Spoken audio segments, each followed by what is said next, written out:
Good evening everyone.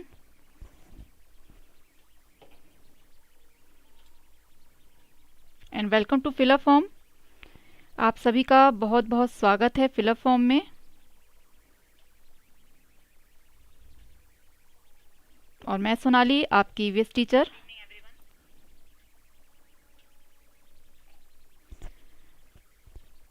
हरी जी, निधि जी, ज्योत्सना जी, राधा जी, प्रतीक्षा जी, रोहित जी, good evening, जय Shri Krishna.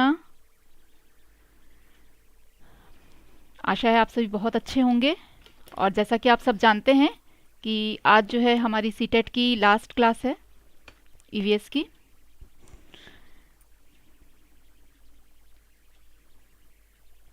Priyanka ji, good evening.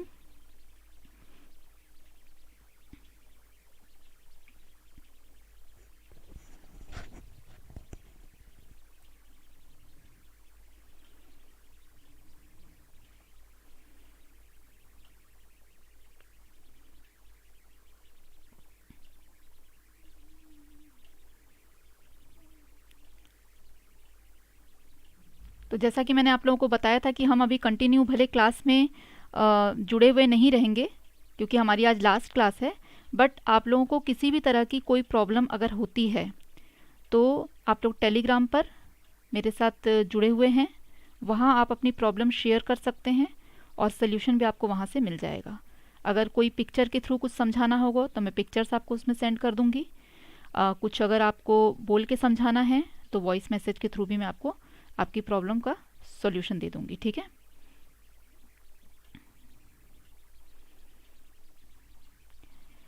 देखिए, ऐसा नहीं है, हो सकता है कि आप लोग फिर नेट की तैयारी करने आए तो आप लोगों से फिर से मुलाकात हो जाएगी।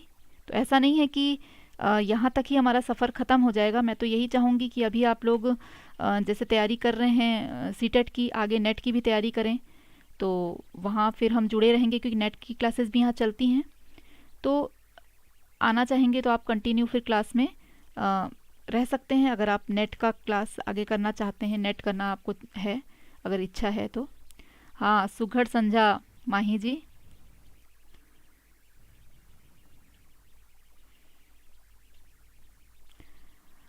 कोशिश करिए। देखिए, सब बहुत सारे बच्चे अबव 50 उसमें जुड़े हुए हैं बच्चे। तो कुछ कहीं दिक्कत हो रही है, थोड़ा सा देखिए कि कैसे आप जुड़ सकते हैं।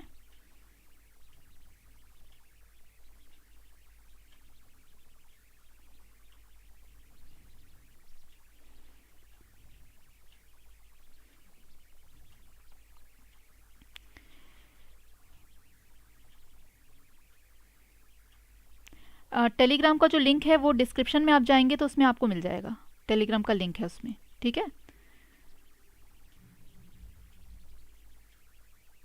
चलिए। तो इस तरह से जो जो जुड़ते जाएंगे टेलीग्राम पर तो वो लिंक बना हुआ रहेगा। और मुझे जहाँ भी थोड़ा सा भी कुछ पता चलता है, किसी भी तरह का और आइडिया लगता है, तो मैं वहाँ आप लोगों के साथ शेयर करती जाऊँगी एग्ज़ाम के बीच में भी। तो जैसे कई सारे क्वेश्चन हैं जो रिपीट होते रहते हैं बार बार, वो उनको भी आप ज़रूर देखेंगे।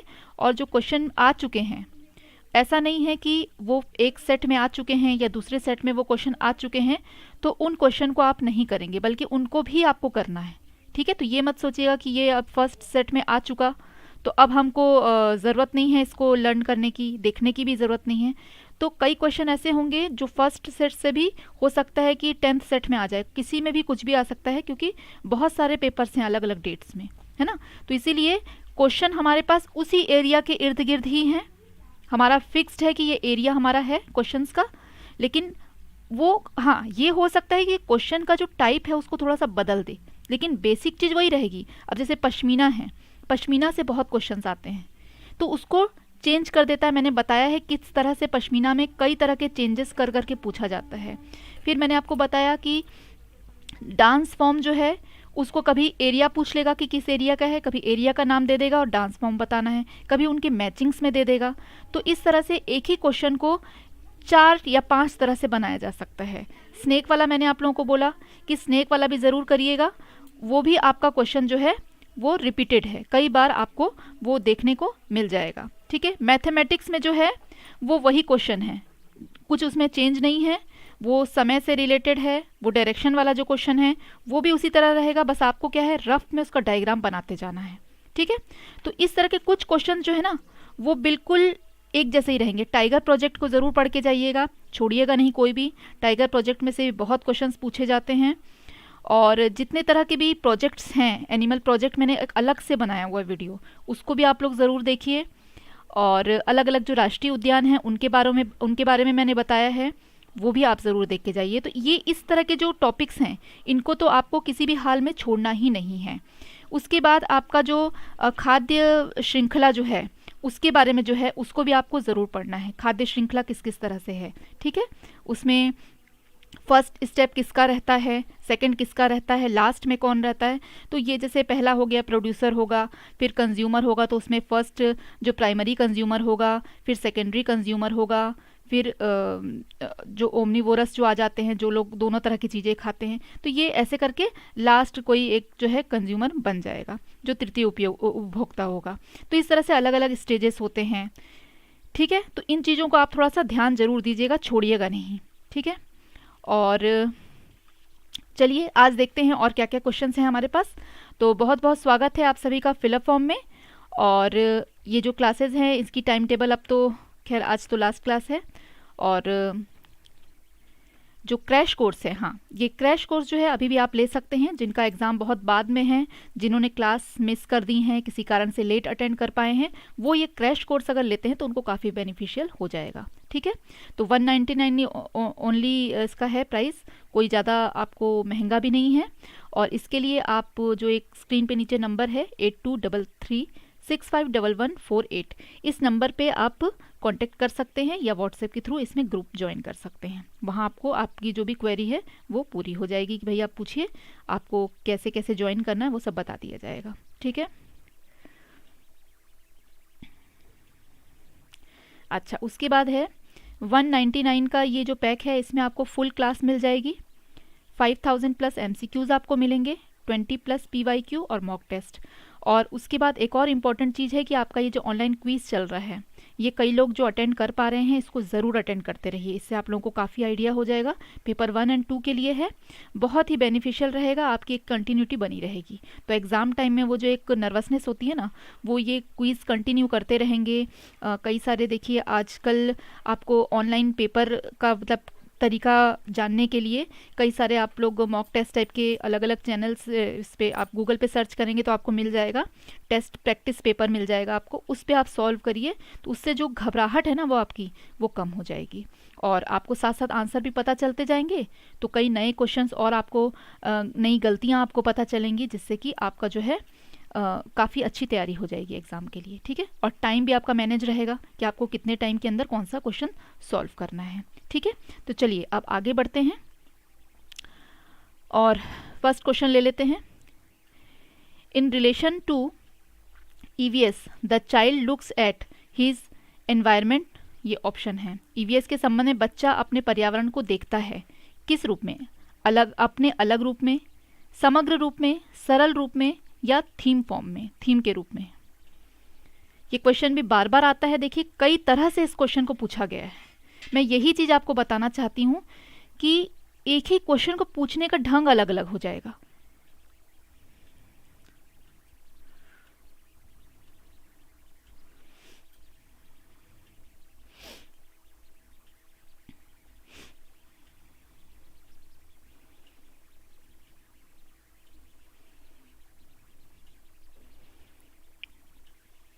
वेरी गुड, तो B is the right answer. तो क्लियर है सभी को, किसी को कोई प्रॉब्लम नहीं है। ये समग्र वर्ड को आप समझ रहे हैं कि होलिस्टिक मतलब पूरे तरह से, है ना, पूरा ऑल ओवर मिला करके ये रहता है, क्योंकि इसमें सब सब्जेक्ट क्या है, आपस में इंटीग्रेटेड है, एकीकृत है, जुड़े हुए हैं आपस में, ये इसका बेसिक मीन्स निकल रहा है। तो कभी कभी आपका ये ऐसे समग्र रूप से पूछ लेगा, फिर कभी कभी सब्जेक्ट क्या है, एकीकृत है, कौन कौन से सब्जेक्ट हैं इससे रिलेटेड पूछ लेता है। तो ये वही क्वेश्चन है जो बार बार घूम घूम के आते हैं, और थोड़े थोड़े शब्दों के हेर फेर से आपका जो है आंसर में मतलब कन्फ्यूज़न कई बार ला देते हैं। तो ये बेसिक चीज़ को आप ध्यान में रखिएगा। नेक्स्ट क्वेश्चन है, curriculum of EVS has been designed, EVS का पाठ्यक्रम तैयार किया गया है। ये क्वेश्चन भी बहुत चांसेस है आने के, टॉपिक्स पे, सिलेबस पे, थीम पे, या टॉपिक एंड सिलेबस बोथ, प्रकरण पर, पाठ्यक्रम पर, विषयों पर, या प्रकरण और पाठ्यक्रम दोनों पर। ये मैंने आप लोगों को बताया हुआ है कि इसको ध्यान रखना बहुत ज़रूरी है आप लोगों को।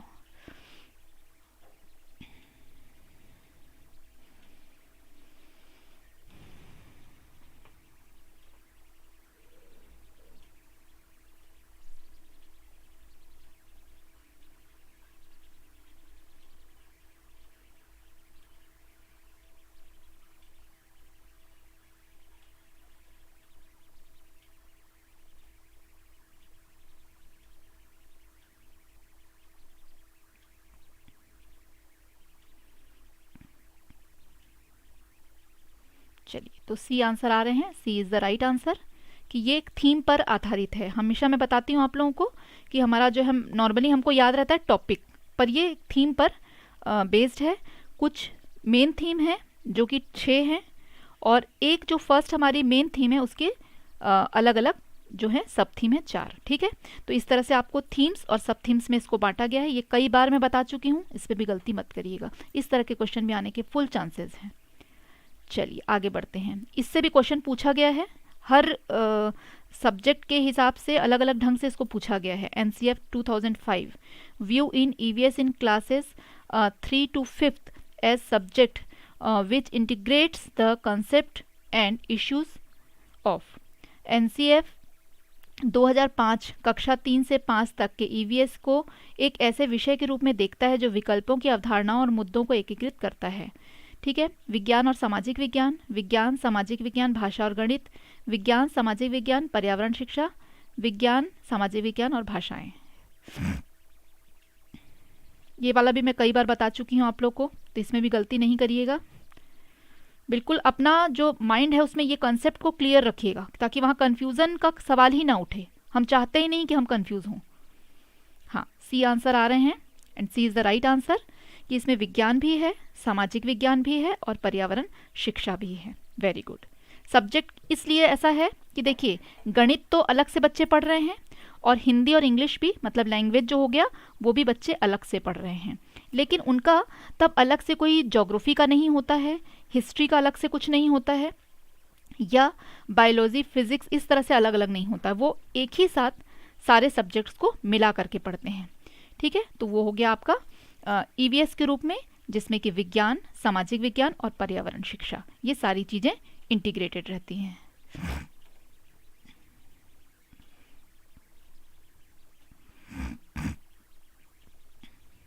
चलिए आगे बढ़ते हैं, नेक्स्ट क्वेश्चन लेते हैं। Which of the following changes may be faced by the EVS teacher in his और हर EVS क्लास। EVS शिक्षक को अपनी EVS कक्षा में निम्नलिखित में से किस चुनौती का सामना करना पड़ सकता है?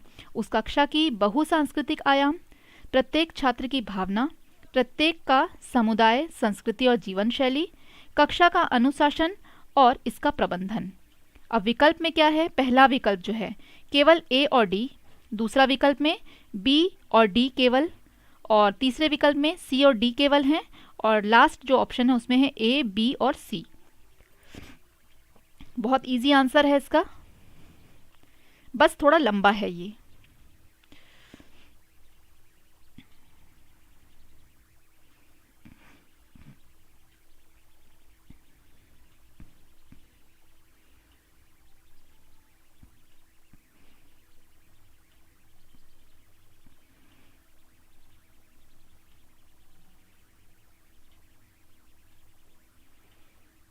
इसमें आंसर जो है डी आ रहे हैं। थोड़ा लेट आंसर आ रहा है क्योंकि लंबा क्वेश्चन है तो समय लग जाता है पढ़ने में, ये समझती हूँ मैं।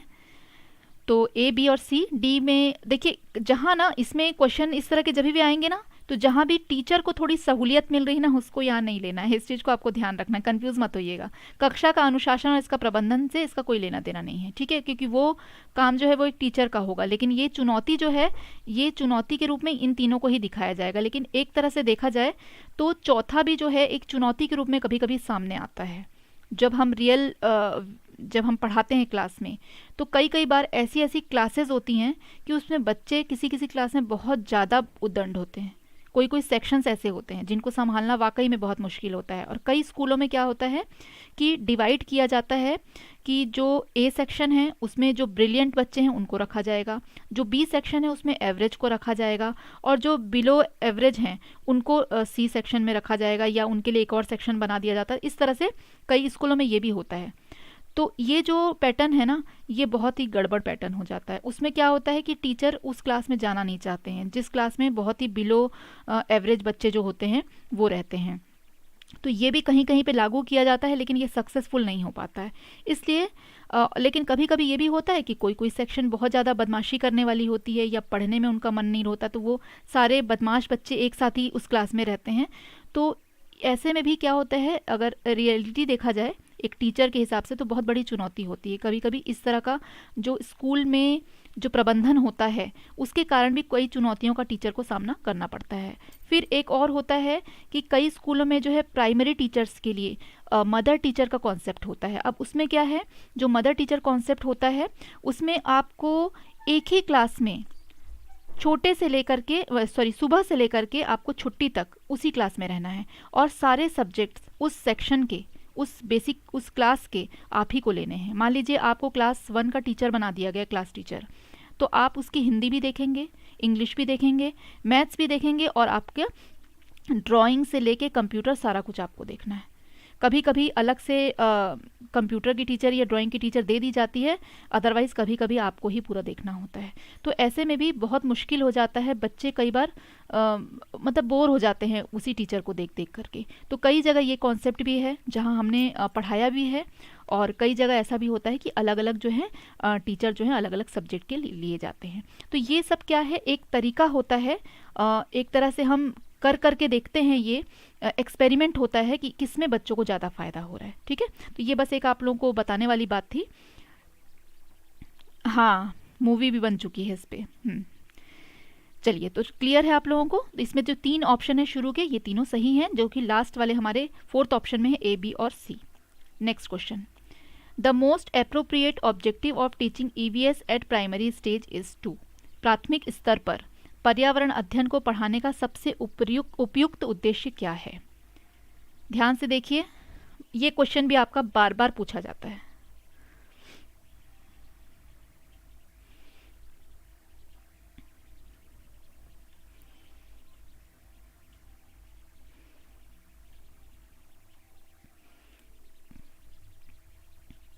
क्योंकि आप लोग पीआरटी के लिए तैयारी कर रहे हैं, तो छोटे बच्चों को ही आपको पढ़ाना है, 5th तक के बच्चों को। तो उनके लिए क्या उद्देश्य है वो देखना है इसमें आप लोग को, उस हिसाब से आप विकल्प का चुनाव करेंगे।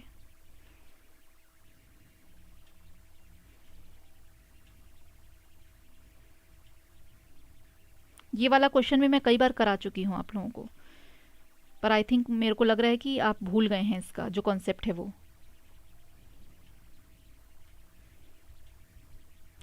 इसमें ज़्यादातर लोग जो हैं वो डी आंसर कर रहे हैं, बट इसका जो आंसर होगा वो बी होगा। अपने आसपास के वातावरण को वो एक्सप्लोर करते हैं ज़्यादा से ज़्यादा। मैंने बताया था ना कि बच्चों को अधिक से अधिक एक्सप्लोर करने का मौका दिया जाता है, वो अधिक से अधिक खोजी प्रवृत्ति के होते हैं, कल्पनाशील होते हैं। छोटे बच्चों के लिए क्या कर दिया जाता है, ओपन कर दिया जाता है वो चीज़। ठीक है, तो छात्रों को अपने वातावरण का पता लगाने के लिए बहुत जगह, स्पेस उनको मिल जाती है ओवरऑल उस चीज़ का एक्सप्लोर करने के लिए। तो इसका बी ऑप्शन होगा। ध्यान रखिएगा कि बच्चों को जो है अपने वातावरण का पता लगाने के लिए एक स्पेस मिल जाती है। एक्सप्लोर इसमें वर्ड एक आप ध्यान रखिएगा। ठीक है, तो ये वाला क्वेश्चन मैं पहले भी करा चुकी हूँ, और इसमें भी 2-3 टाइप से इसको पूछा जाता है, अलग अलग अवसरों का पता लगाने के लिए इस तरह से क्वेश्चन का ऑप्शन बदल देता है। चलिए आगे बढ़ते हैं, थोड़ा सा करेक्ट कर लीजिए इस आंसर को। 6th question is meaningful EVS learning can only be made possible if.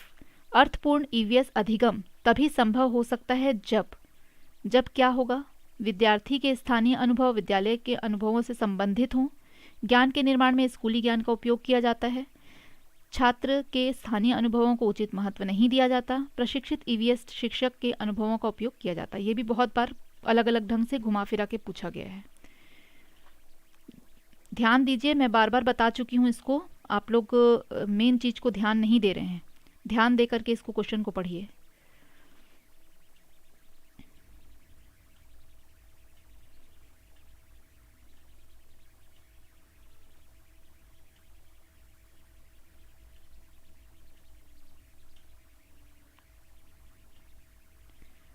और इसका आंसर जो है ए आ रहा है, A is the right answer, है ना, कि विद्यार्थी के जो अपने अनुभव हैं वो विद्यालय के अनुभव से संबंधित हों, तभी वो बच्चा आसानी से उसको समझ पाएगा, मतलब इजी हो, उसके आसपास से वो चीज़ें जुड़ी हुई हों, है ना, तो वो क्या है, आसानी से उस चीज़ को अधिगम कर पाएगा, अपने अंदर उस चीज़ को ला पाएगा।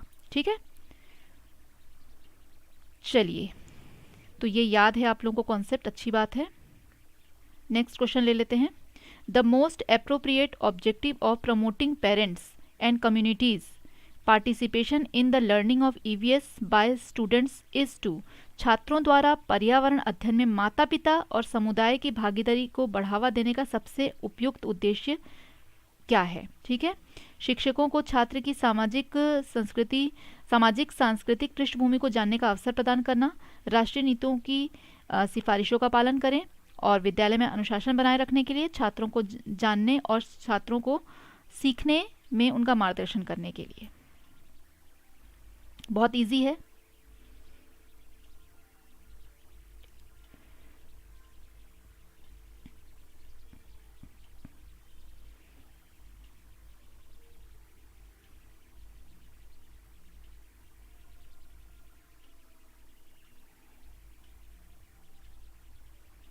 हाँ, तो इसमें कोई डाउट किसी को भी नहीं है, इसका जो आंसर है वो है ए, शिक्षकों को छात्र की सामाजिक सांस्कृतिक पृष्ठभूमि को जानने का अवसर मिलता है, क्योंकि माता पिता के द्वारा वो जान सकते हैं कि ये किस तरह के एरिया से बच्चा आ रहा है, किस तरह की इनकी सामाजिक और सांस्कृतिक पृष्ठभूमि है, मतलब किस तरह के परिवार से ये बच्चा जो है आ रहा है। वैसे तो एक टीचर की निगाह से बच नहीं पाते हैं ये सब चीज़ें, टीचर जो है इतना एनालिसिस कर लेता है कि कौन सा बच्चा जो है किस तरह के परिवार से आ रहा है।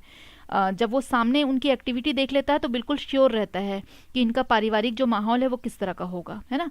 तो जब उनके पेरेंट्स से मिल लेता है तो और ज़्यादा टीचर को क्लियर हो जाता है। तो कई सारे प्रोग्राम्स में आप देखिएगा कि पेरेंट्स को भी शामिल किया जाता है, मीटिंग भी पेरेंट्स से इसीलिए की जाती है ताकि वो टीचर जो है उनकी पृष्ठभूमि को समझ पाए, समस्याओं को समझ पाए और उस हिसाब से जो है बच्चों को मार्गदर्शन दे सके। चलिए आगे बढ़ते हैं। Qualitative assessment of children's learning in EVS can be done by, EVS में बच्चों के सीखने का गुणात्मक मूल्यांकन, ये सब आपके सीडीपी से रिलेटेड क्वेश्चन है। बच्चों के द्वारा बच्चों के विचारों का रिकॉर्ड अवलोकन रिपोर्ट द्वारा किया जा सकता है, प्रक्रिया कौशल का अवलोकन, पेपर पेंसिल परीक्षण और उपलब्धि परीक्षण। अब इसमें से आपको ऑप्शंस दिए गए हुए हैं, दो ऑप्शन भी हैं, तीन ऑप्शंस भी हैं। ये वाला भी मैं करवा चुकी हूँ आप लोगों को क्वेश्चन।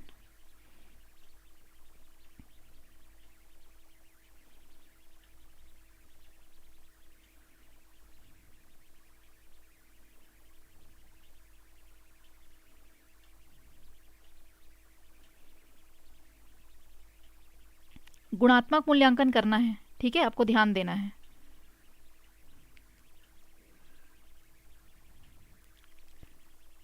तो ए आंसर आ रहे हैं ज़्यादातर लोगों के, थोड़ा सा कुछ लोग डी में भी कंफ्यूज हो रहे हैं, बट इसका राइट आंसर ए होगा।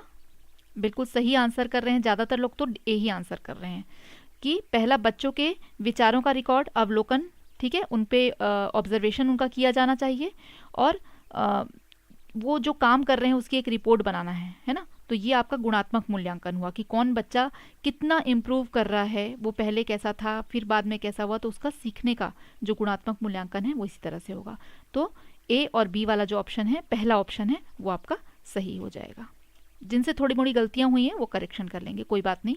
चलिए आगे बढ़ते हैं। नेक्स्ट क्वेश्चन है, पर्यावरण अध्ययन में संकल्पनाओं और मुद्दों को विज्ञान और सामाजिक विज्ञान विषय के रूप में नहीं रखा गया है क्योंकि इन EVS concept and issues have not been compartmentalized in science and social science. Why? क्यों नहीं रखा गया है? देखिए ये फिर से एक क्वेश्चन जो है उसी तरह से घुमावदार करके दे दिया गया है। अब आप तुरंत पकड़ लेंगे, अभी अभी आपने सॉल्व किया है, आप तुरंत पकड़ लेंगे कि इसका आंसर क्या होगा।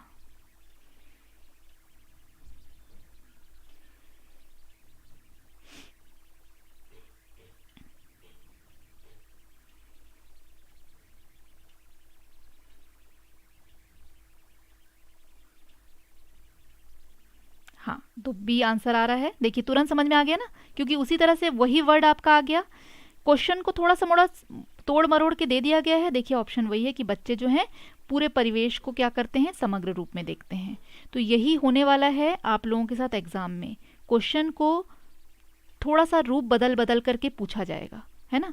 और जैसे माही जी ने एक बार बताया था, दादाजी टाइप का क्वेश्चन रहेगा, कहीं कहीं पे फादर वाला रहेगा, कहीं वो दादाजी से घुमा करके पूछा जाएगा। तो इस तरह का होगा क्वेश्चन, और ये क्वेश्चन आपको देखने इस तरह के ज़रूर मिलने वाले हैं, जो कि आपका मतलब सेम टू सेम नहीं रहेगा, लेकिन बात वही होने वाली है अंदर में। तो आपको मेन चीज़ को, कुछ कुछ वर्ड्स को याद रखना है। जैसे परिभाषाओं पे जो जोर देने वाला है वो अक्सर नेगेटिव क्वेश्चंस में आता है। तो जहाँ परिभाषाओं की बात होगी, जहाँ रटने की बात होगी, वो आपका क्या होगा, नेगेटिव में आ जाएगा। जहाँ बाल केंद्रित होगी बात, वही आपका सही आंसर होगा। तो ये कुछ कुछ चीज़ें जो है ना, ये ट्रिकी रहेंगी। आपको याद अगर हैं तो आप वहाँ पे परफेक्ट उसका आंसर करके आएंगे। ठीक है, समग्र रूप से, होलिस्टिक मैनर, मतलब पूरे होल के रूप में वो देखते हैं। ठीक है, हाँ वो बहुत अच्छा एग्जाम्पल था माही जी, इसलिए उसी एग्जाम्पल को मैं याद कर रही हूँ कि घुमा फिरा करके कभी कभी होता है ना, कान हम सीधे पकड़ लेते हैं और कभी कभी सिर के ऊपर से ले जाके दूसरे कान को पकड़ते हैं, वो वाली बात होती है। तो ये वही बात है। ये आपको जो क्वेश्चन देखने मिलेंगे, क्योंकि इतने सारे सेट्स होंगे, तो वो नए क्वेश्चन को इसी ढंग से ढाल करके आपको पूछा जाएगा। चलिए आगे बढ़ते हैं। Which of the following is an integral component of environmental education at the primary stage. निम्नलिखित में से कौन सा प्राथमिक स्तर पर पर्यावरण शिक्षा का अभिन्न घटक है। ये भी मैंने आप लोगों को बताया हुआ है, और इसका कारण भी बताया था कि क्या कारण है। ये आप ऐसे सोचिए कि आप अपने बच्चे को अगर कहीं एडमिशन के लिए लेके जाते हैं, तो आप सबसे पहले क्या देखते हैं वहाँ पे, इस अभिन्न घटक को आप, मतलब इस घटक को आप हटा नहीं सकते, इसको आप सबसे पहले देखते हैं।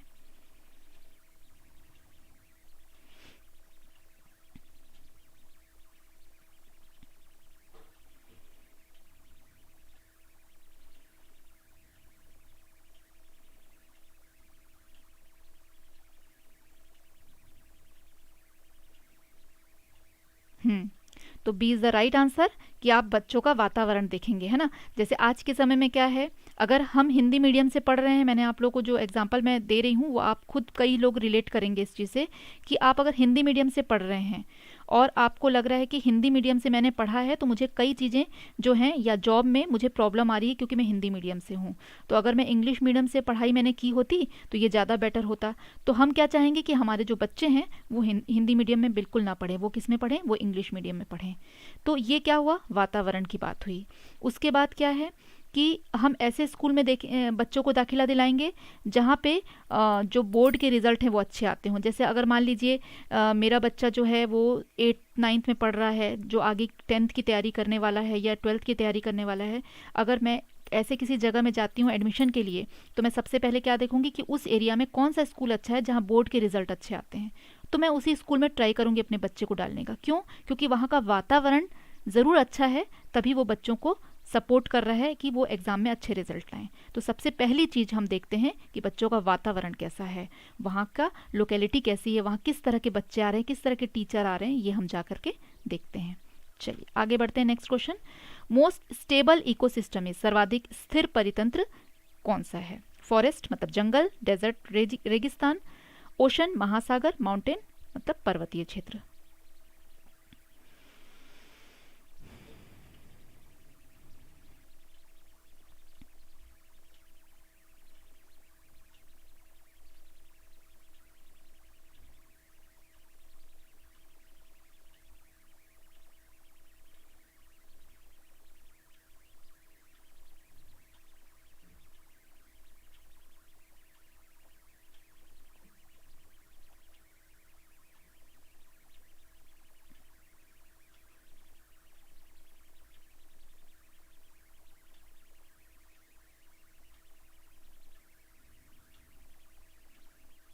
सी इज़ द राइट आंसर। और देखिए जो महासागर है इसको आप लोग थोड़ा करेक्ट करिएगा, ये मैं आप लोगों को सभी क्वेश्चन जो है पहले करा चुकी हूँ। हो सकता है कि आप भूल चुके हैं, क्योंकि ये बहुत पुराने क्वेश्चंस जो है मैंने कभी कराए थे, आप लोगों को टॉपिक्स में समझाया था, उसमें से मैंने ये सब क्वेश्चन आप लोगों के लिए लेकर के आ जाई हूँ।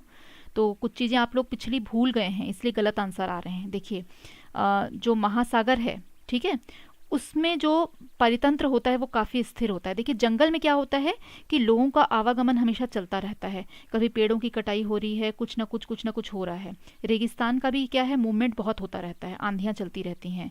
और माउंटेन्स में भी क्या होता है, कुछ ना कुछ हेरा फेरी, माउंटेन्स में बारिश बहुत होगी, कभी लैंडस्केप्स होंगे, पेड़ गिर जाएंगे, इस टाइप का उथल पुथल बहुत होता है। लेकिन जो महासागर होता है ना, वो काफ़ी स्थिर होता है। अंदर जो बड़े बड़े जो सागर, ये ओशन की बात की जा रही है, तो इसमें जो पारितंत्र होता है वो काफ़ी स्थिर होता है। गहराइयों में अगर आप जाते हैं तो वो पानी बिल्कुल स्थिर होता है।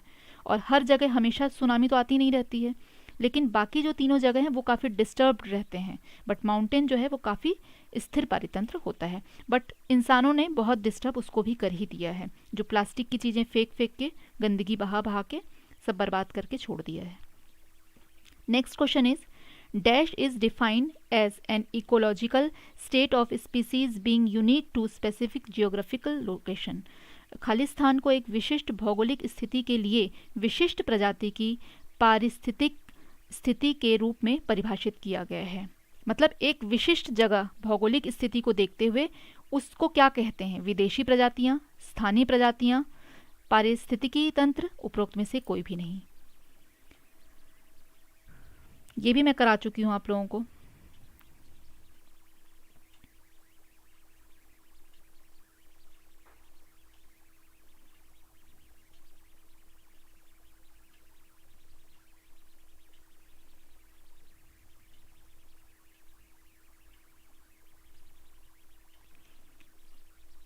तो ये मैं करेक्ट कराना चाहूँगी आप लोगों को कि इसका आंसर जो है वो सी नहीं होगा बल्कि बी होगा, स्थानिक प्रजातियाँ। देखिए एक विशिष्ट भौगोलिक स्थिति मतलब एक कोई खास जगह होगी, वहाँ की कोई खास प्रजाति होगी, उसको हम क्या कहेंगे, स्थानीय प्रजातियाँ। ठीक है, ये आपको ध्यान रखना है। वो प्रजाति जो है हर जगह नहीं पाई जाएगी, वो जगह विशेष पे ही वो प्रजातियाँ जो है वो पाई जाएंगी, इसलिए इसका आंसर बी होगा। इसको ध्यान रखना है आप लोगों को।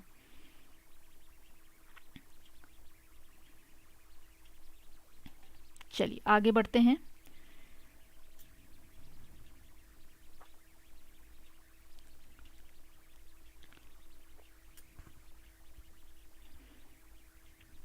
देखिए अरब सागर आपका हो गया, और भूमध्य सागर आपका हो गया, प्रशांत महासागर हो गया, हिंद महासागर हो गया, अटलांटिक हो गया। इस तरह से आपके मिला करके 5 जो बड़े महासागर हो जाते हैं, छोटे छोटे सागर और हो जाते हैं मिला जुला के। ठीक है, red data book contains data of, Lal data book में खालिस्तान का डेटा होता है। किसका डेटा होता है, ये कई बार क्वेश्चन जो है मैं बता चुकी हूँ, अलग अलग तरह से ये क्वेश्चन पूछा जा चुका है आप लोगों से। 13 का आंसर बहुत जल्दी आ गया है, वेरी गुड। और इसका आंसर बिल्कुल सही है, इसमें कोई भी डाउट नहीं है, बिल्कुल सही आंसर है। ठीक है, संकटग्रस्त जो प्रजातियां होती हैं उनको रेड डाटा, अब इसी को क्या है चेंज कर देगा क्वेश्चन। ये जैसे लाल डेटा बुक में किसका डेटा होता है पूछा, तो संकटग्रस्त प्रजातियों का। अब क्वेश्चन में क्या चेंज कर देगा, संकटग्रस्त प्रजातियों का जो डाटा है वो किस किताब में रहता है, लाल किताब में, काली किताब में, नीली किताब में, ऐसे कुछ भी डाल देगा। तो ये आपको करना है। ठीक है, तो ये क्वेश्चन को क्या करेगा, चेंज कर देगा, ये आपको ध्यान रखना है। हाँ 7 तो बोला गया है, कुछ छोटे मोटे को भी जोड़ लेते हैं। बेसिकली 5 बड़े हैं और छोटे आ जाते हैं, जैसे which of the following region has the maximum diversity, निम्नलिखित में से किस क्षेत्र में अधिकतम विविधता है, मैंग्रोव, समशीतोष्ण वन, ताइगा, कोरल रीफ। इस क्षेत्र में बहुत ज़्यादा विविधता होती है, इसका मैंने पिक्चर भी आप लोगों को शो किया था, देखते हैं कितने लोगों को याद है।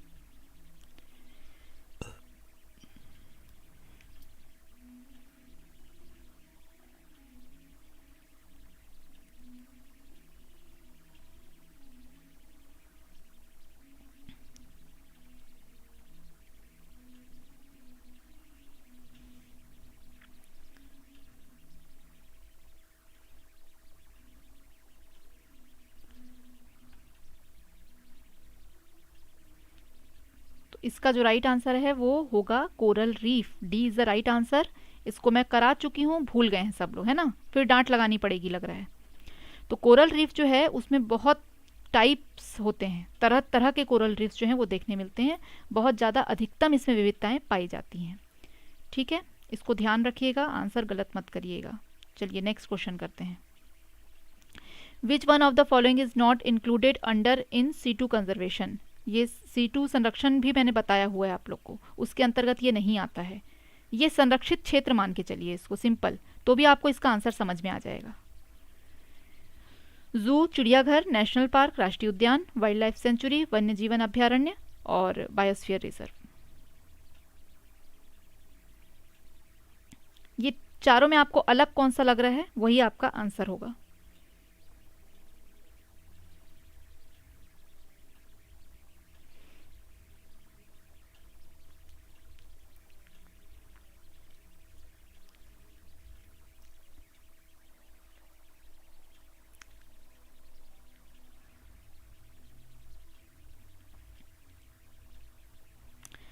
फिर गलत आंसर आ रहे हैं सभी के। राइट आंसर जो है वो ए होगा। देखिए, अगर आप देखेंगे ध्यान से तो राष्ट्रीय उद्यान, वन्य जीवन अभ्यारण्य और बायोस्फीयर जो हैं, ये तीनों इस तरह के हैं कि ये अलग ही आपको पता चल जाएंगे। यहाँ पे जो जानवर हैं वो ओपनली घूमते हैं जंगलों में, कोई रेस्ट्रिक्शंस नहीं होती उनको, वो आपस में भी शिकार करते हैं। लेकिन चिड़ियाघर में उनको अलग अलग केजेस में रखा जाता है, तो अंतर हुआ ना, इनसे अलग हुआ चिड़ियाघर, जू जो है वो अलग हुआ। तो इसलिए चिड़ियाघर जो है इसके संरक्षण के अंतर्गत नहीं आता है। वो सिर्फ समझ लीजिए कि एक तरह से एंटरटेनमेंट के लिए बनाया गया है। लोग वहाँ आते हैं और घूम के जाते हैं, ये जानवर है वो जानवर है देख के चले जाते हैं, उनको केजेस में रखा जाता है। और जो राष्ट्रीय उद्यान हो गए, अभ्यारण्य जो हो गए, बायोस्फीयर रिजर्व्स हो गए, यहाँ पे दे आर रोमिंग, आराम से वो घूमते रहते हैं, है ना, कोई उनको रोक टोक नहीं होती है। तो ये तीनों जो हैं वो एक तरह के हो गए और चिड़ियाघर अलग हो गया, तो इसलिए आपको ध्यान देना है इस चीज़ों को। चलिए आगे चलते हैं नेक्स्ट क्वेश्चन पे। The poisonous gas given out of vehicles exhaust. वाहनों के निकास से निकलने वाली जहरीली गैस कौन सी है? बहुत इजी है, फटाफट आंसर करिए।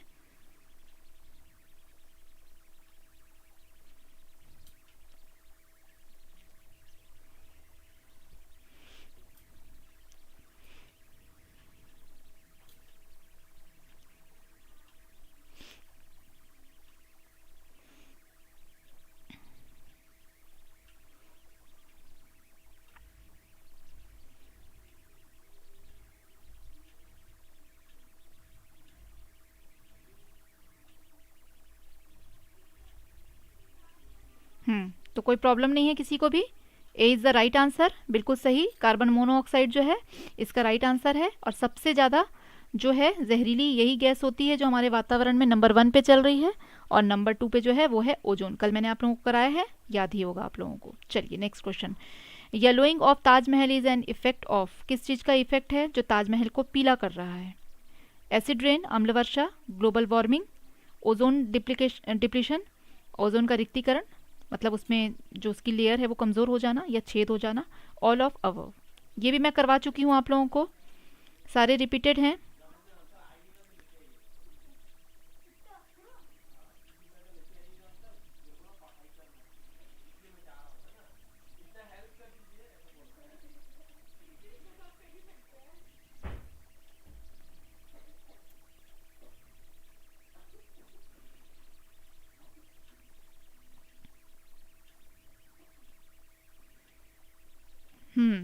तो 17 का आपका हो गया ए, अम्ल वर्षा या एसिड रेन। ठीक है, क्लियर है। अब किसी को कोई डाउट भी नहीं है इसमें, क्योंकि इसके बारे में भी मैं बता चुकी हूँ। नेक्स्ट क्वेश्चन लेते हैं। Pollutant that are easily manageable and composable in nature are called. प्रदूषण जो प्रकृति में आसानी से प्रबंधनीय या अपघट होते हैं वो कहलाते हैं क्या? बायोडिग्रेडेबल प्रदूषक, गैर बायोडिग्रेडेबल प्रदूषक, अक्षय प्रदूषक, इनमें से कोई नहीं। बहुत इजी है इसका आंसर भी, फटाफट करिए।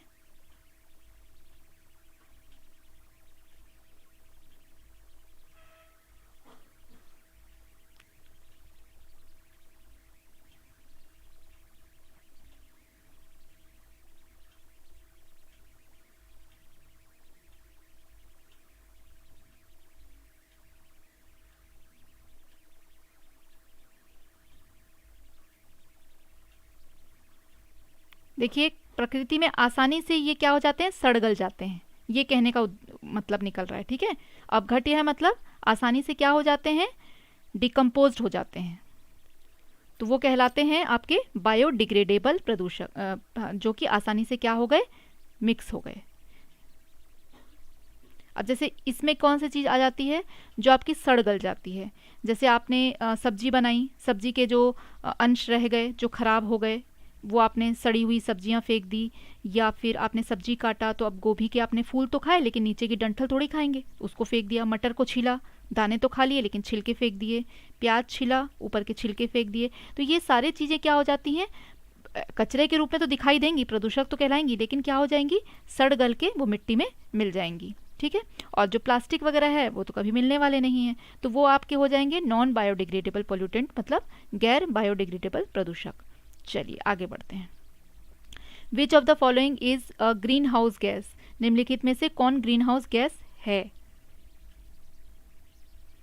बहुत इजी है, फटाफट आंसर करिए।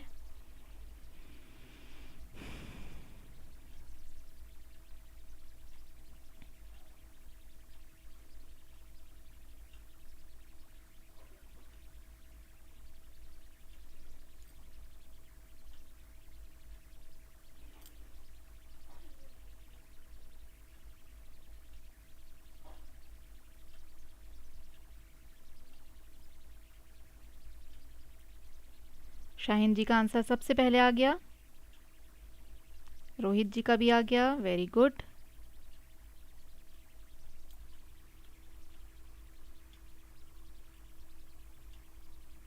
चलिए सबके आंसर आने शुरू हो गए और D is the right answer.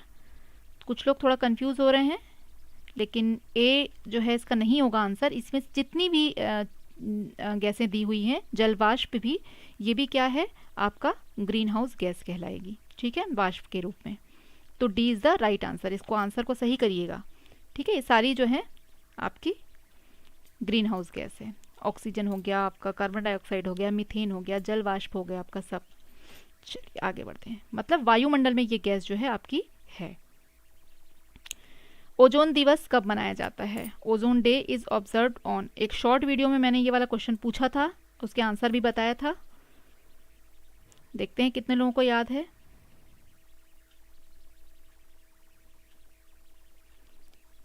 ये कुछ कुछ जो दिवस हैं इनको ज़रूर याद करिएगा, पर्यावरण दिवस वाला, फिर ओजोन दिवस, ऐसे और भी हैं इनके डेट्स, और कई सारे जो आपके अलग अलग जो संरक्षण के कार्यक्रम किए जाते हैं, किस किस साल में किए गए हैं, वो सब थोड़ा सा आप लोग, डेट्स मैं करा चुकी हूँ, उनको थोड़ा ध्यान दीजिएगा। हाँ, बी आंसर आ रहा है, वेरी गुड। तो इसका आंसर जो है वो है बी, बिल्कुल सही आंसर है, कोई डाउट नहीं है किसी को भी। Very good all of you. चलिए नेक्स्ट क्वेश्चन पे आ जाते हैं। Which of the following is our important biotic factor that can affect the structure and organization of the biological communities? निम्नलिखित में से कौन से महत्वपूर्ण जैविक कारक हैं, इसको ध्यान दीजिएगा, जैविक मतलब जिंदा होंगे वो, जो कि जैविक संरचना और समुदाय संगठन को प्रभावित कर सकते हैं या समुदाय को प्रभावित कर सकते हैं। पोषक तत्व उपलब्धता, मिट्टी, पीएच, प्रकाश की तीव्रता, वर्षा, हवा, तापमान, भविष्यवाणी, प्रतिस्पर्धा, बीमारी और उपरोक्त सभी।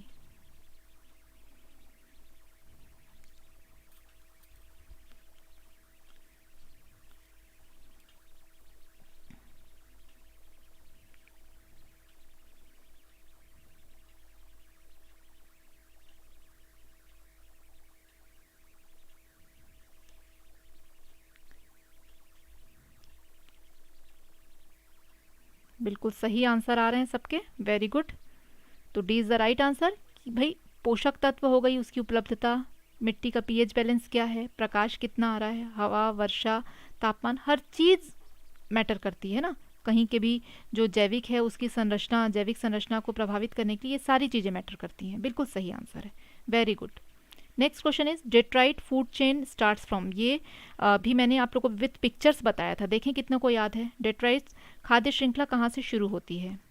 कई सारी खाद्य श्रृंखलाएं हैं, अलग अलग चेन्स मैंने बताया था आप लोगों को, जो फूड चेन है, और ये सभी मिल करके क्या बनाती हैं, खाद्य जाल बनाती हैं, फूड वेब बनाती हैं। याद रखिएगा, बिल्कुल भूलिएगा नहीं, ये वाले क्वेश्चंस भी आने के चांसेस हैं। तो डेट्राइट्स खाद्य श्रृंखला कहाँ से शुरू होती है?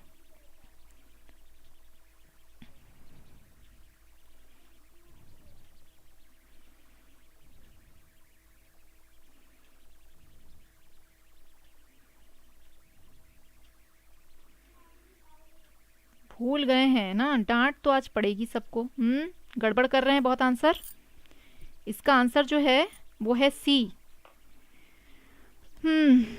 डिट्राइट्स ऑर्गेनिक मैटर आपके वो हो गए जो डेड, सड़ी गली मृत चीज़ों को खा करके क्या करते हैं, फिर आगे बढ़ता है। ये जो आपका खाद्य श्रृंखला है, मतलब सड़ी हुई पत्तियों से स्टार्ट होगा, या कोई मृत जानवर है वो सड़ गल गई ज़मीन में, हाँ, और उसको क्या खा रहा है, कीड़ा खा खा कर क्या कर रहा है, उसको जो सड़ी गली चीज़ें कुछ मिट्टी में मिक्स हो रही, कुछ कीड़े खा ले रहे हैं, और उन कीड़ों को चिड़ियाएँ खा रही हैं, और फिर आगे उनका और भोजन जो है श्रृंखला चल रही है। तो ये बेसिकली क्या होता है कि सड़ी चीज़ों से स्टार्ट होता है, पत्तों के सड़ने, किसी जानवर के मृत शरीर से सड़ने से ये शुरू होता है।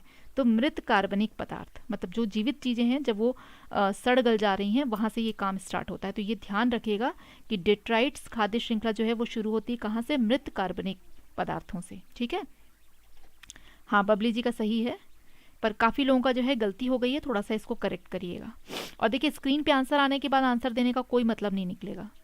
Next question is the damage caused by acid rain is due to dash nature of acid rain. अम्लीय वर्षा से होने वाली क्षति अम्लीय वर्षा की खालिस्तान प्रकृति के कारण होती है। वो अम्ल जो होता है, उसका जो एसिड होता है वो क्या करता है, उसको बैलेंस्ड कर देता है, संतुलित करता है, प्रोटेक्ट करता है, रक्षा करता है, विथ स्टैंडिंग मतलब उस चीज़ को झेल लेता है, और कोरोसिव होता है मतलब संक्षारक होता है। बहुत इजी है इसका आंसर भी 23rd का।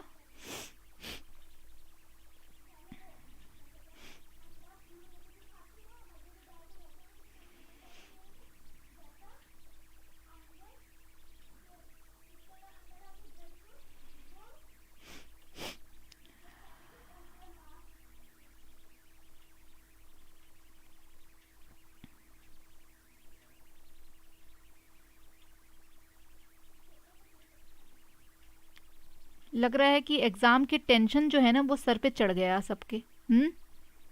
सब उल्टा पुल्टा आंसर कर रहे हैं, क्या हुआ है सबको?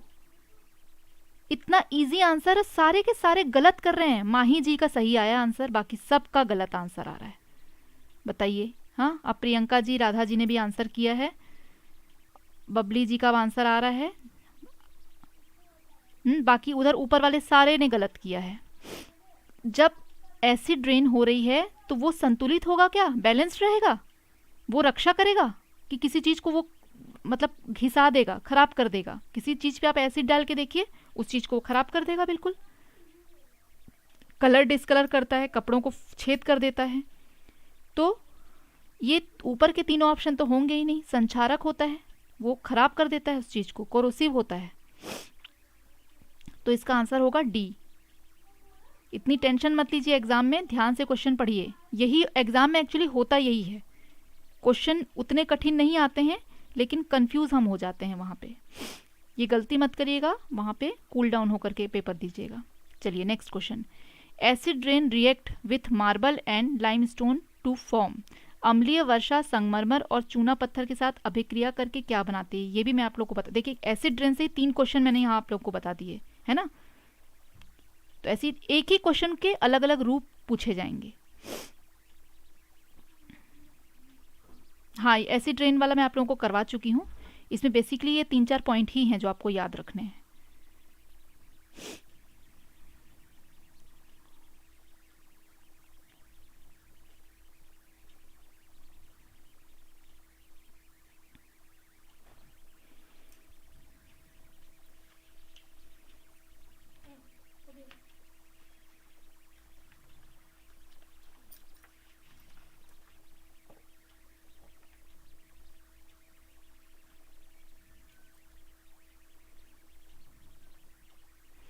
तो इसका जो आंसर है वो है सी। अभी तक आंसर सभी का आया नहीं है प्रॉपर, तो 24th का जो है आंसर है सी, कैल्शियम सल्फेट। इसको आप ध्यान रखिएगा।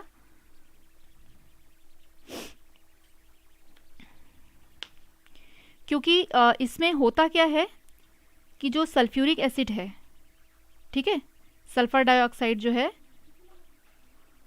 उसके कारण ये अटैक होता है, और नाइट्रोजन डाइऑक्साइड मतलब नाइट्रिक एसिड जो आपका हो गया, तो ये दोनों मिलके ही अटैक करते हैं, ठीक है। और कैल्शियम सल्फेट इसलिए हुआ क्योंकि संगमरमर और चूना पत्थर जो है वो आपका कैल्शियम बताएंगे, वो कैल्शियम का एक टाइप हो गया, ठीक है। तो कैल्शियम के साथ जब सल्फर का इफेक्ट होगा तो वो कैल्शियम सल्फेट बन जाएगा। इस तरह से ये आपको ध्यान में रखना है। तो बेसिकली उसमें नाइट्रोजन डाइऑक्साइड और सल्फर डाइऑक्साइड मतलब नाइट्रिक एसिड और सल्फ्यूरिक एसिड जो है वो मिल करके आते हैं, और किसी भी चीज़ को क्या कर देते हैं, धीरे धीरे उस चीज़ को खराब करना शुरू कर देते हैं, पीलापन आ जाएगा, वही होता है acid rain. Next question is the ecological pyramid always start with the following at the base. पारिस्थितिकी पिरामिड हमेशा आधार पर निम्नलिखित से शुरू होता है। बहुत बार बताया हुआ है, गलती मत करिएगा, ध्यान से करिए आंसर। यहाँ पे सिर्फ पारिस्थितिक तंत्र की बात की जा रही है, ये ध्यान आपको रखना है।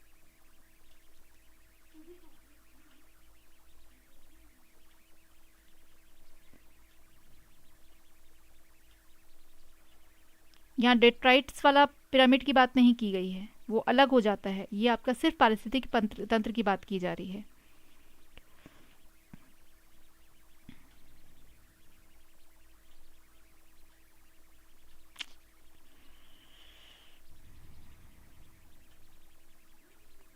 क्यों इतना कंफ्यूजन हो जा रहा है आप लोगों को? देखिए, निर्माता सबसे पहले पेड़ पौधे आते हैं। सबसे पहले पेड़ पौधे रहेंगे, उनको खाने वाले शाकाहारी जीव रहेंगे, और फिर उन शाकाहारी जीव को खाने वाले मांसाहारी या सर्वाहारी जो जीव हैं वो होंगे। तो इसमें आपको क्यों कन्फ्यूज़न है? सबसे पहले जो पारिस्थितिकी तंत्र है वो कहाँ से शुरू हो रहा है? वो जो पिरामिड है वो पेड़ पौधों से शुरू हो रहा है। पेड़ पौधे क्या हुए? निर्माता या प्रोड्यूसर। उसके बाद आपके, अभी मैंने थोड़ी देर पहले आपको बताया था कि फर्स्ट कंज्यूमर होता है जो कि शाकाहारी है, उसके बाद उसको खाने वाला आता है जो कि मांसाहारी है या सर्वाहारी हो गया। इस तरह से ये चेन जो है चलता है। चलिए, ये गलती मत करिए, ध्यान दीजिए, जिन्होंने भी गलती करी हुई है वो करेक्शन करेंगे इस चीज़ को। तो फर्स्ट आपका क्या होगा? पारिस्थितिकी तंत्र में हमेशा निर्माता होगा जिसको कि प्रोड्यूसर कहा जाएगा। फिर आपका उपभोक्ता आएंगे जो दो प्रकार के होते हैं, एक शाकाहारी और दूसरा मांसाहारी। आगे बढ़ते हैं नेक्स्ट क्वेश्चन पे। विच of the following is non renewable resource? निम्नलिखित में से कौन सा गैर नवीनीकरणीय संसाधन है?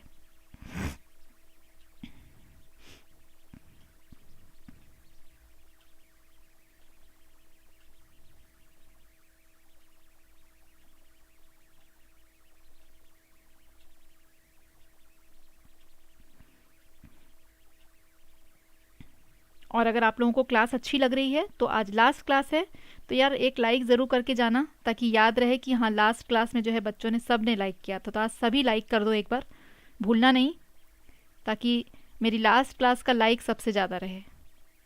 तो आज लाइक में कमी मत करना। तो इसमें कोल जो है दैट इज़ राइट आंसर, और इसमें किसी को डाउट भी नहीं है। चलिए, अच्छी बात है। नया क्वेश्चन ले लेते हैं। 27, Chipko movement was started to conserve. Chipko आंदोलन खालिस्तान को बचाने के लिए शुरू किया गया था। जंगलों को, घास के मैदानों को, रेगिस्तान को या मिट्टी को? फॉरेस्ट, ग्रासलैंड, डेजर्ट और सॉइल?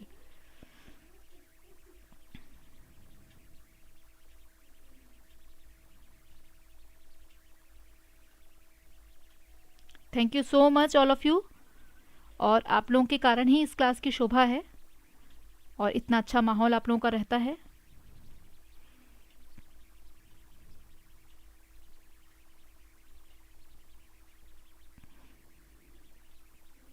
हाँ, तो इसमें भी किसी को डाउट नहीं। अब देखिए, ये चिपको आंदोलन से रिलेटेड आपका और एक क्वेश्चन बन जाएगा कि भाई इसका नेतृत्व किसने किया था? तो सुंदरलाल बहुगुणा ने किया था।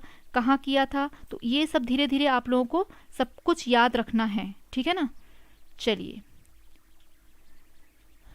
Next question. The type of diversity including all the different kind of living things found in a certain habitat is called. एक निश्चित आवास में पाए जाने वाले सभी विभिन्न प्रकार के जीवित चीजों सहित विविधता के प्रकार को क्या कहा जाता है?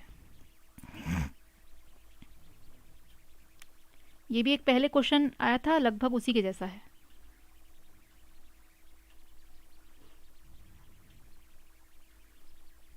हाँ, सुंदरलाल बहुगुणा, उत्तराखंड में चामोली में इन्होंने किया था। तो इस तरह से एक ही क्वेश्चन के बहुत सारे स्वरूप जो है बन जाते हैं।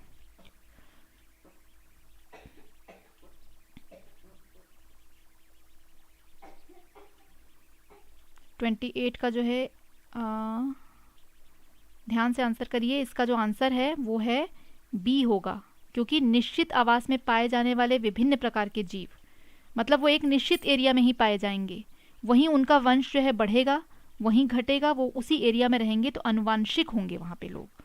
ठीक है, तो अनुवांशिक विविधता हो जाएगा। ये थोड़ा सा चक्कर देने वाला क्वेश्चन हो गया आप लोगों के लिए, तो इसका राइट आंसर जो है वो बी है। ठीक है, ध्यान रखिए, क्योंकि पारिस्थितिकी तंत्र की विविधता तो अलग अलग स्थानों में अलग अलग देखी जाएगी, है ना। तो ये अलग अलग स्थानों में की बात हो गई, लेकिन एक निश्चित आवास की बात की जा रही है। तो निश्चित आवास में अनुवांशिक रूप से ही वो वृद्धि होगी, वही वही चीज़ वहाँ पे मिलेंगी। जैसे कोई कोई क्षेत्र होते हैं जहाँ पर जो बियर्स हैं वो बहुत अच्छे मिलेंगे, तो आपको हर एरिया में वो बियर नहीं दिखाई देंगे। कुछ डियर्स होते हैं, मतलब जैसे कस्तूरी मृग है, उनका एक फिक्स्ड एरिया है कि उसी एरिया में वो ज़्यादा अच्छे होते हैं, वो दूसरे और जगह में सर्वाइव नहीं कर पाते। कुछ चिड़ियाओं की जो है प्रजातियाँ ऐसी होती हैं जो अनुवांशिक रूप से उसी जगह पर ही रहती हैं। तो ये क्या हुई, ये उनकी अनुवांशिक विविधताएं हुई जो निश्चित आवास में रहेगी, और आपकी पारिस्थितिकी तंत्र जो है वो अलग अलग आवास में अलग अलग ढंग से रहेगी। चलिए आगे बढ़ते हैं। The highest level consumer in the food chain of grassland ecosystem are, घास भूमि क्षेत्र परितंत्र की खाद्य श्रृंखला में सबसे उच्च स्तर के उपभोक्ता कौन होंगे। बहुत ही इजी क्वेश्चन है। घास भूमि है, वहां पे सबसे ऊपर में कौन जाएगा, हमेशा ऊपर में वही रहता है। नीचे से शुरू होके ऊपर तक कौन सा जो है वो जानवर जाता है, वो आपको ध्यान देना है। तो टॉप पे हमेशा वही रहेगा, चाहे घास लैंड हो चाहे कोई सा भी लैंड हो।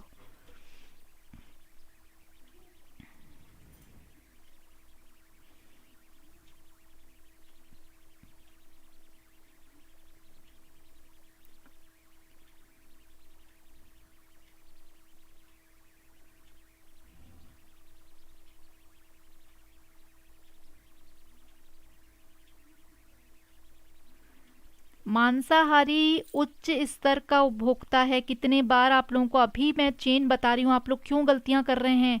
सबसे पहले आपका आएगा जो प्रोडक्शन कर रहा है पेड़ पौधे जो है प्रोड्यूसर, उसके बाद आपका पहला कंज्यूमर कौन सा है, शाकाहारी है, दूसरा क्या है आपका मांसाहारी है, और आखिरी तक वही रहता है। तो सबसे उच्च स्तर का उपभोक्ता, चाहे आपका ग्रास लैंड हो चाहे कोई सा भी लैंड हो, ऊपर का उपभोक्ता हमेशा कौन होगा, मांसाहारी ही होगा। ये घास क्षेत्र को देख के सब कंफ्यूज हो जा रहे हैं। तो कई लोगों के आंसर जो शाकाहारी आ रहे हैं वो इसी कंफ्यूजन में आ रहे हैं। लेकिन आपको ये ध्यान रखना है कि सबसे प्रथम स्तर पे रहेगा कौन, आपके पेड़ पौधे जो कि प्रोड्यूसर हैं। नंबर 1 पे प्रोड्यूसर, इसको रट लीजिए। सेकंड नंबर पे आपका कौन हो गया, आपके शाकाहारी जीव हो गए, हर्बीवोरस एनिमल। ठीक है, फर्स्ट जो कंज्यूमर होंगे, और सेकंड कंज्यूमर जो होंगे आपके हमेशा मांसाहारी होंगे। ये वो कई बार 3 स्टेप में चलता है, कई बार 5 स्टेप में चलता है। मैंने सब पिक्चर्स आप लोगों को दिखाई हुई है, फिर भी गलती कर रहे हैं।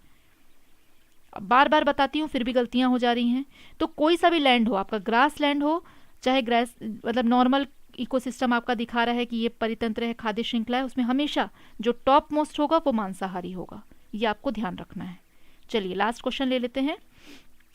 इजी क्वेश्चन है, बार बार पूछा जाता है। इसमें ध्यान आपको क्या रखना है वो भी मैं बताऊंगी। Where is Kurukh the language of the people, Kurukh कहाँ के लोगों की भाषा है। बहुत इजी क्वेश्चन है, कई बार पूछा गया है।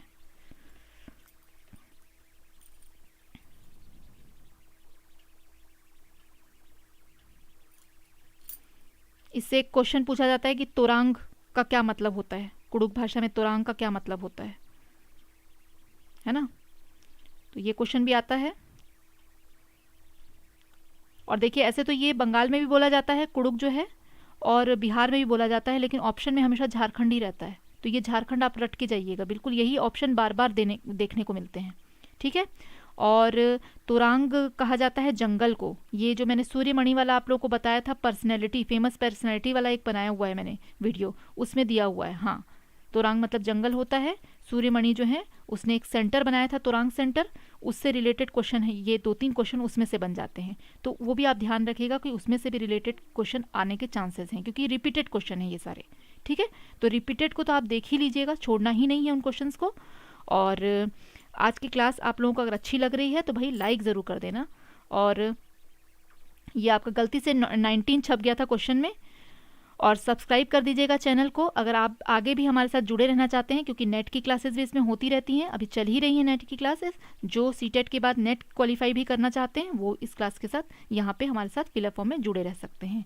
तो आज जो है हमारी लास्ट क्लास हो गई, और आशा करती हूँ कि आप सभी के एग्ज़ाम जो हैं वो बेहतरीन होंगे, और फर्स्ट अटेम्प्ट में ही सबका क्लियर हो जाना चाहिए पेपर, है ना, ताकि जो आप अगली क्लासेस करें वो नेट की क्लासेस करें। मेरी आशा यही है कि आगे और भी आप लोग पढ़ाई करें, और गवर्नमेंट जॉब्स के लिए आप लोग अप्लाई करिए, और गवर्नमेंट जॉब आप पाएँ अपने जीवन में, वो सब कुछ आप पाएँ जो आप चाहते हैं, वो बने जो आप चाहते हैं, और एक बहुत ही अच्छे सामाजिक कार्यकर्ता जो हैं, हम टीचर्स हैं जो कि भविष्य का निर्माण करते हैं।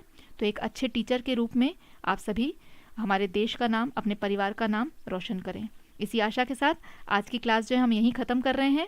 और जिनको भी जो भी प्रॉब्लम होती है, अच्छा 2 को अच्छा एग्ज़ाम है आपका, ठीक है, तो all the best all of you, अच्छे से पेपर दीजिएगा, बिल्कुल भी पैनिक मत करिएगा, नॉर्मल रह करके एग्ज़ाम देंगे तो एग्ज़ाम आपके बहुत अच्छे होंगे। और अभी जितने भी मैंने क्लासेस ली हुई हैं पिछली, उनको रिपीट ज़रूर कर लीजिएगा, जो डिटेल में पढ़ाया हुआ है ना शुरू में, उसको ज़रूर पढ़िएगा, उसको ज़रूर देखिएगा, आपके बहुत काम आएंगे, उसमें से बहुत सारे क्वेश्चन जो हैं आपको मिलेंगे देखने के। ठीक है, तो आज की क्लास हम यहीं ख़त्म करते हैं। Goodbye all of you, take care and all the best again. और अब हम क्लास यहीं ख़त्म कर रहे हैं आज। Thank you so much all of you.